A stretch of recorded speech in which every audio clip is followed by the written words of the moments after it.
Purpose ಅಂದ್ರೆ ಕಾನೂನು ಪ್ರಕಾರ ನೋಡಿದ್ರು ನೋ ಲಿಮಿಟ್ಸ್, ಕಾರ್ನ ಎಷ್ಟು ಬೇಕಾದ್ರೂ ಖರೀದಿ ಮಾಡ್ಬೋದು ಆ ಒಂದು ಶಕ್ತಾನುಸಾರ.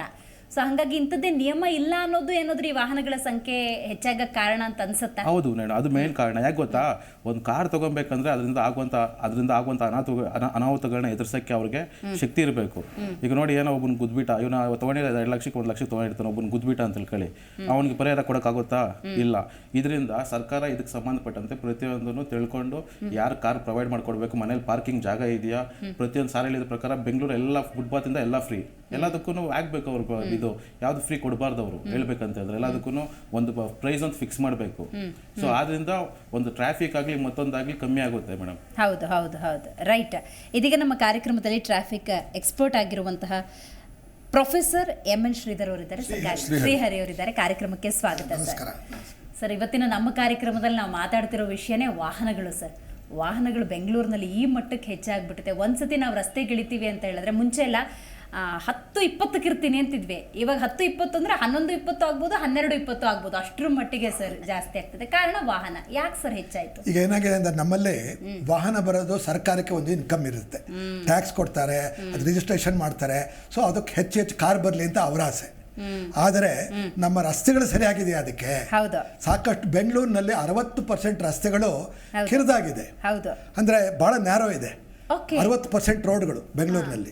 ಇದು ಹಳ್ಳಿಯಿಂದ ಟೌನ್ ಸಿಟಿಯಿಂದ ಮೆಟ್ರೋ ಸಿಟಿ, ಮೆಟ್ರೋನ ಮೆಗಾ ಸಿಟಿ ಆಗಿದೆ. ಸೊ ರೋಡ್ ಮಾತ್ರ ಡೆವಲಪ್ ಆಗಿಲ್ಲ, ಯಾಕಂದ್ರೆ ಇಕ್ಕಲಗಳಲ್ಲೂ ಮನೆಗಳು ಬಂದ್ಬಿಟ್ಟಿದೆ. ಸೊ ಈ ಥರ ಆಗ್ಬಿಟ್ಟು ಮನೆಗಳು ಒಡೆಯೋಕ್ಕಾಗಲ್ಲ, ಕಾಂಪನ್ಸೇಷನ್ ಜಾಸ್ತಿ ಕೊಡಬೇಕು, ಸರ್ಕಾರ ಅದ್ರ ಬಗ್ಗೆ ಗಮನ ಕೊಡೋದಿಲ್ಲ. ಇರೋ ರಸ್ತೆಗಳನ್ನಲ್ಲೇ 2-ವೇ ಟ್ರಾಫಿಕ್ ಮಾಡ್ತಾರೆ. ಅದ್ರ ಜೊತೆಗೆ ನಮ್ಮ ಮಾಲ್ಗತ್ತಿ ಸರ್ ಹೇಳಿರ್ಬೋದು, ಪಾರ್ಕಿಂಗು ಫ್ರೀಯಾಗಿ ಕೊಟ್ಟಿರ್ತೀವಲ್ಲಿ. ಅಂದ್ರೆ ರಸ್ತೆಗಳಲ್ಲಿ ಕೊಟ್ಟು ಪಾರ್ಕಿಂಗು 3.25 ಕೋಟಿ 4 ಕೋಟಿ ಕಟ್ಟು 1 ಕಿಲೋಮೀಟರ್ ರಸ್ತೆ ಕಟ್ತೀನಿ ನಾನು. ಅದ್ರಲ್ಲಿ ಫ್ರೀ ಪಾರ್ಕಿಂಗ್ ಕೊಡೋದು ಎಷ್ಟು ಮಟ್ಟಿಗೆ ಸಮಂಜಸ? ಸೊ ಇದಕ್ಕೆ 2 ಕಾರಣ. ಓನರು, ಕಾರ್ಪೊರೇಷನರು, BBMPನವರು. ಅದ್ರ ಕಂಟ್ರೋಲ್ ಮಾಡೋದು, ಎನ್ಫೋರ್ಸ್ ಮಾಡೋದು ಪೊಲೀಸ್ನವರು. ಅವರಿಬ್ಬರು ಸೇರಿಕೊಂಡು ಜಾಯಿಂಟ್ ಡ್ರೈವ್ ಮಾಡಿ ನಾನು ಸರ್ಕಾರಕ್ಕೆ ಅಡ್ವೈಸರ್ ಆಗಿದ್ದೀನಿ. ಸೊ ನನಗೆ ಸಲಹೆ ಕೊಟ್ಟು ಈ ಥರ ನಾನು 2 ತೆಗೆಸಿ, ನಮಗೆ ರಸ್ತೆಗಳು ಬೇಕು ವಾಹನ ಓಡಾಡೋಕ್ಕೆ. ನಂದೇ ಒಂದು ವರ್ಕ್ ಮಾಡಿದ್ದೀನಿ ಹಿಂದೆ 3 ತಿಂಗಳ ಹಿಂದೆ. ಅದು ಪಾರ್ಲಿಮೆಂಟಲ್ಲಿ ಕೂಡ ಡಿಸ್ಕಸ್ ಆಗಿದೆ. ಅದು ಅದರ ಪ್ರಕಾರ ಬೆಂಗಳೂರಿನಲ್ಲಿ 19,725 ಕೋಟಿ ಖರ್ಚಾಗ್ತಾ ಇದೆ. ಬೆಂಗಳೂರು ಜನಗಳಿಗೆ ಗೊತ್ತಿಲ್ಲದೇ ಖರ್ಚಾಗ್ತಾ ಇದೆ ಡಿಲೇಗಳಿಂದ. ಡಿಲೇ ಅಂತಂದರೆ ನಮಗೆ ಲೇಟಾಗಿ ಹೋಗೋದ್ರದಿಂದ. ಆ ಲೇಟನ್ನು ಟೈಮ್ ಕನ್ವರ್ಟ್ ಮಾಡಿದಾಗ ನಾನೇ ವರ್ಕ್ ಮಾಡಿ ನನಗೆ ಫಸ್ಟ್ ಆಶ್ಚರ್ಯ ಆಯಿತು, ನಮ್ಮ ಇಂಜಿನಿಯರ್ ತಪ್ಪು ಮಾಡಿರ್ಬೋದು ಇಂಜಿನಿಯರ್ಗಳು ಅಂತ. ನಾನು ಮತ್ತೆ 3-4 ಸರಿ ಚೆಕ್ ಮಾಡಿಸಿದ್ಮೇಲೆ ಕರೆಕ್ಟಾಗಿ ಬರ್ತಾ ಇದೆ ಅದು. ಆಮೇಲೆ ಏನಂತಂದರೆ ಒಂದು ವರ್ಷಕ್ಕೆ 19,725 ಕೋಟಿ ಖರ್ಚಾಗ್ತಾ ಇರೋದ್ರಿಂದ ಅದು ನಮ್ಮ ಜೋಬಿಂದ ಡೈರೆಕ್ಟಾಗಿ ಹೋಗಲ್ಲ. Fuel cost, vehicle cost, driver cost, occupation cost, accident cost, ಇದೆಲ್ಲ ಕನ್ವರ್ಟ್ ಮಾಡಿದಾಗ ದುಡ್ಡಿಗೆ ಅಷ್ಟು ದುಡ್ಡು ನಮಗೆ ಪೋಲಾಗ್ತಾ ಇದೆ. ಈ ಡೆಲ್ಲಿನವರು ನನಗೆ ಹೇಳಿದ್ರು, ನೀವು ಬಂದು ನಮಗೊಂದು ಸ್ಟಡಿ ಮಾಡ್ಕೊಡಿ ಈ ಥರ ಅಂತ ಅಂದ್ಬಿಟ್ಟು. ಈ ರೀತಿ ತೊಂದರೆ ಆಗ್ತಾಯಿದೆ, ಯಾತಕ್ಕೆ ಮಾಡಬಾರ್ದು ಅಂತ. ಅಂದರೆ ಇಂಡಿಯಾದಲ್ಲಿ ಎಲ್ಲ ಕಡೆನೂ ಇದೇ ಥರ ಇದೆ. ಡೆಲ್ಲಿನಲ್ಲಿದೆ, ಹೈದ್ರಾಬಾದಲ್ಲಿದೆ, ಆಮೇಲೆ ನಮ್ಮ ಇದರಲ್ಲಿದೆ, ನಮ್ಮ ಕಾನ್ಪುರ ಸಿಟಿಗಳಲ್ಲಿ. ಬೇರೆ ಚೆನ್ನೈ, ಮುಂಬೈ, ಕಲ್ಕಟ್ಟಲ್ಲಿ ಬೇರೆ ಥರ. ಒಂದು ಸೈಡ್ ಇದೆ, ಎಲ್ಲ ರಸ್ತೆಗಳು ಪ್ಯಾರಲಲ್ ಆಗಿದೆ, ಪರ್ಪೆಂಡಿಕ್ಯುಲರ್ ಆಗಿದೆ. ಇಲ್ಲಿ ಬೆಂಗಳೂರಲ್ಲಿ ರೇಡಿಯಲ್ ರೋಡ್ಗಳು, ರಿಂಗ್ ರೋಡ್ಗಳು ಜಾಸ್ತಿ ಬೇಕು ನಮಗೆ. ಒಂದು ಒಳ್ಳೆ ರೋಡ್ ಕೊಟ್ಟು ಆಮೇಲೆ ರಿಜಿಸ್ಟ್ರೇಷನ್ ಮಾಡಿಸ್ಬೇಕು. ಸುಮ್ಮನೆ ನಮಗೆ ದುಡ್ಡು ಬರುತ್ತೆ ಅಂತ ರಿಜಿಸ್ಟ್ರೇಷನ್ ಮಾಡಿಸೋದು ತಪ್ಪಾಗ್ತದೆ. ಅದು ನಮ್ಮಲ್ಲಿ ಸಾಕಷ್ಟು ಇದಿಲ್ಲದಿದ್ರೆ ಮತ್ತೆ ಡಿಲೇ ಶುರು ಆಗುತ್ತೆ. ಆಮೇಲೆ ಮತ್ತೆ ನಮಗೆ ಟ್ರಾಫಿಕ್ನಲ್ಲಿ ಆಕ್ಸಿಡೆಂಟ್ಗಳು ಜಾಸ್ತಿ ಆಗುತ್ತೆ. ನಮ್ಮ ಹತ್ರ ಇರೋ ರೋಡ್ ಅಂದಾಜೊಂದು 14,000 ಕಿಲೋಮೀಟರ್ ಇದೆ, 15,000 ಕಿಲೋಮೀಟರ್ ಇದೆ. ಸೊ ಇದು ಸೈಂಟಿಫಿಕಲಿ ಕರೆಕ್ಟ್ ಇದೆ ಅಂತ ಏನಂದ್ರೆ ಬೆಂಗಳೂರು ಎಷ್ಟು ಬೆಳೀತಾ ಇದೆ ಅಂತಂದ್ರೆ ರೋಡ್ಗಳ 4-5 ಬೆಳೀತಾ ಇದೆ. ಇದ್ರ ಪ್ರಕಾರ ನಾವು ರಸ್ತೆಗಳನ್ನ ಜಾಸ್ತಿ ಅಭಿವೃದ್ಧಿ ಮಾಡಬೇಕು, ಅಗಲ ಮಾಡಬೇಕು. ಅದ್ರ ಜೊತೆಗೆ ರಸ್ತೆ ಅಗಲ ಮಾಡಿದ್ರೆ ಪ್ರಯೋಜನ ಇಲ್ಲ. ಎಷ್ಟು ಅಗಲ ಮಾಡಿದ್ರೆ ಅಷ್ಟು ವಾಹನ ಓಡಾಡುತ್ತೆ. ಆದರೆ ಇದ್ರ ಬದಲು ಮಾಸ್ ಟ್ರಾನ್ಸ್ಪೋರ್ಟ್ಗೆ ಒತ್ತು ಕೊಡ್ಬೇಕು ನಾವು. ಬಟ್ ನೀವೊಂದು ಪಾಯಿಂಟ್ ಹೇಳಿದ್ರಿ ಸರ್, ಈಗ ವೇಸ್ಟ್ ಆಗಿ ಹಣ ಹೆಂಗೆ ಹೋಗ್ತಿದೆ ಅಂತ. ಈಗ ಟ್ರಾವೆಲ್ ಮಾಡೋದು ಡಿಲೇ ಅನ್ನೋ ಪಾಯಿಂಟ್ ನೀವು ಹೇಳಿದ್ರಿ.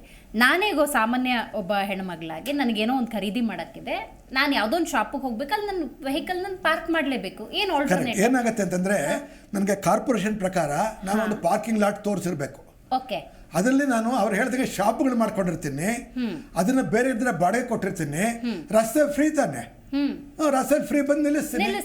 ಅದ್ರ ಬದಲು ಚಾರ್ಜಬಲ್ ಬೇಸಿಸ್ ಅಲ್ಲಿ ಪ್ರತಿಯೊಂದು ರಸ್ತೆಗಳು ಈವನ್ ಚಾರ್ಜ್ ಮಾಡಿದ್ರು ನಿಲ್ಸಂಗಿಲ್ಲ, ಹಂಗೆ ಮಾಡಬೇಕು. ಅಂದರೆ ಲೀಗಲೈಸಿಂಗ್ ದಿ ಇಲ್ಲೀಗಲ್ ಥಿಂಗ್ ಅಂತ ಮಾಡಬಾರ್ದು. Okay legalising the illegal thing. Park ಮಾಡದೆ ಇಲ್ಲಿಗಲ್ ಆದ್ಮೇಲೆ ಅದನ್ನ ದುಡ್ಡು ಕೊಟ್ಟರೆ ಲೀಗಲೈಸ್ ಹೆಂಗಾಗುತ್ತೆ ಅದು? ಕರೆಕ್ಟ್. ಇದನ್ನ ಯಾರು ಕೋರ್ಟ್ಗೆ ಹೋಗಿ ಕೋರ್ಟಿಂದ ತಂದು ಸ್ಟೇ ತಂದು ಕಂಪ್ಲೀಟ್ ಪೊಲೀಸ್ ಮೇಲೆ ಒಂದು ಅಕ್ಯೂಸ್ 1 ಮಾಡಬೇಕು, ಆಮೇಲೆ ಟ್ರಾಫಿಕ್ನವ್ರನ್ನ ಆಮೇಲೆ BBMP ನ 2 ಮಾಡಬೇಕು, ಅಕ್ಯೂಸ್ 2 ಅಂತ ಅಂದ್ಬಿಟ್ಟು. ಅವರಿಬ್ಬರು ಇದ್ರ ಕಡೆ ಯಾಕೆ ಗಮನ ಕೊಡಲ್ಲ? ಇದ್ರ ಕಡೆ ಯಾವ ಮಿನಿಸ್ಟ್ರು ಯಾಕೆ ಗಮನ ಕೊಡಲ್ಲ? ಯಾವ ಟ್ರಾಫಿಕ್ನವ್ರಿಗೆ ಯಾಕೆ ಗಮನ ಕೊಡಲ್ಲ? ಎಕ್ಸ್ಪರ್ಟ್ ಅಂದ್ಬಿಟ್ಟು ಕೂರ್ಸ್ಕೋತಾರೆ ಯಾರನ್ನ, ಅಂದ್ರೆ ಹೂನವ್ರನ್ನ. ಈಗ ಯಾರು ಎಕ್ಸ್ಪರ್ಟ್, ಈಗ ಐ ಡಾಕ್ಟರು ಐ ಆಪರೇಷನ್ ಮಾಡಬೋದೇ ಹೊರತು ಅವನು ಹಾರ್ಟ್ ಮಾಡೋಕ್ಕಾಗಲ್ಲ. ಅವನು ಈ ಟ್ರಾಫಿಕ್ನವ್ರನ್ನೇ ಕೂರಿಸ್ಬೇಕು. ನಾನು ಇದು ಟ್ರಾಫಿಕ್ನ ರಿಸರ್ಚ್ ಮಾಡಿರೋನು, ಟ್ರಾಫಿಕಲ್ಲೇ MTech ಮಾಡಿರೋ IIT ನಲ್ಲಿ ಮಾಡಿರೋದು. ಬಹಳ ಹಳವ ಪೊಲೀಸ್ನವ್ರಿಗೆ ಅಜಯ್ ಕುಮಾರ್ ಸಿಂಗ್ MN ರೆಡ್ಡಿ ಹತ್ರ ಕಡೆ ಒಂದು ಸುಮಾರು 30 ವರ್ಷ 40 ವರ್ಷದಿಂದ ಪೊಲೀಸರಿಗೆ ಅಡ್ವೈಸ್ ಮಾಡ್ಕೊಂಡು ಬಂದಿದ್ದೀನಿ. ಅದು ಎಲ್ಲ ಕಡೆ ಅಡ್ವೈಸ್ ಮಾಡಿದ್ದೀನಿ. ಡೆಲ್ಲಿಲಿ ಕೂಡ IRC ಮೆಂಬರ್ ನಾನು. ಜಿ ಕನ್ನಡ ನ್ಯೂಸ್ ಈಗ ನಿಮ್ಮ ಮನೆಯಲ್ಲೇ ನೋಡಿ. ಎಲ್ಲ ಕೇಬಲ್ಗಳಲ್ಲಿ ಈಗ ಲಭ್ಯ.